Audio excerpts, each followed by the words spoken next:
മച്ചമരെ stream ഹൗസിലേക്ക് സ്വാഗതം. Pushpa 2 ഫയറായി ആളിക്കത്തുകയാണ് Indian film ഇൻഡസ്ട്രിയിൽ. 3 ദിവസം കൊണ്ട് സിനിമ നേടിയത് 620 കോടിക്ക് മുകളിലാണ്. 4-ാം ദിവസത്തെ കളക്ഷനിലേക്ക് കടക്കുന്നതിന് മുമ്പ് ചാനൽ സബ്സ്ക്രിപ്ഷൻ ഒന്ന് പരിഗണിക്കണം എന്ന് അഭ്യർത്ഥിക്കുന്നു.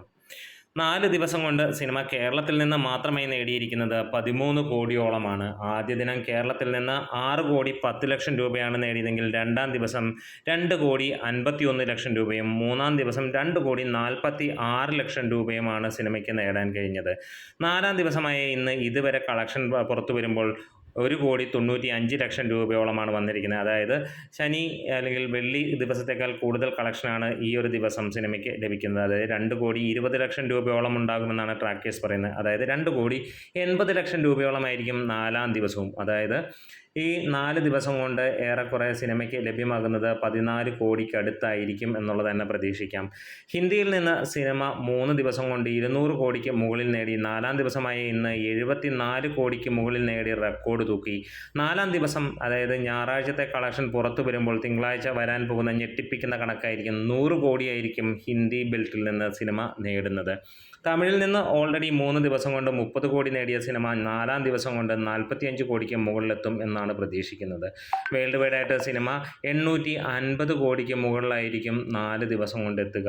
ആദ്യ ദിനം 294 കോടിയായിരുന്നുവെങ്കിൽ 2-ാം ദിവസം അത് 449 കോടിയിലേക്ക് എത്തുകയും 3-ാം ദിവസം 620 കോടിയിലേക്ക് എത്തുകയും 4-ാം ദിവസം തീർച്ചയായിട്ടും നമുക്ക് പ്രതീക്ഷിക്കാവുന്നത് 850 കോടിക്ക് മുകളിൽ എന്നുള്ളതാണ്. ഒരു കാരണവശാലും 820 കോടിക്ക് താഴേക്ക് വരില്ല എന്നുള്ളതാണ്.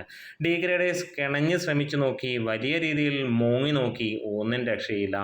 കേരളത്തിൽ പോലും ഹെവി കട്ട നെഗറ്റീവ് വന്നിട്ടും സിനിമയ്ക്ക് 15 കോടിയും. അതായത് ഇങ്ങനെ ഡീഗ്രേഡ് ചെയ്യുന്നവന്മാരുടെ നായകന്മാരുടെ മൊത്തം വമ്പൻ ബ്ലോക്ക് ബസ്റ്റർ എന്ന് പറഞ്ഞ് തള്ളിമറിക്കുന്ന സിനിമയ്ക്ക് പോലും ഇത്രയൊക്കെ കളക്ഷൻ കേരളത്തിൽ വരാറുള്ളൂ. അല്ലെങ്കിൽ വേൾഡ് വൈഡായിട്ട് ഈ 15 കോടി അല്ലെങ്കിൽ 50 കോടിക്ക് പോലും മുകളിൽ പോകാറില്ല. വെള്ളം ചേർത്ത് ഇറങ്ങുന്നതിന് മുമ്പ് 100 കോടി എന്ന് പറയുകയും അതിനുശേഷം അവർ ഘോരാഘോരം സോഷ്യൽ മീഡിയയിൽ കുരച്ച് അത് 100-ഉം 200-ഉം ഒക്കെ ആകും.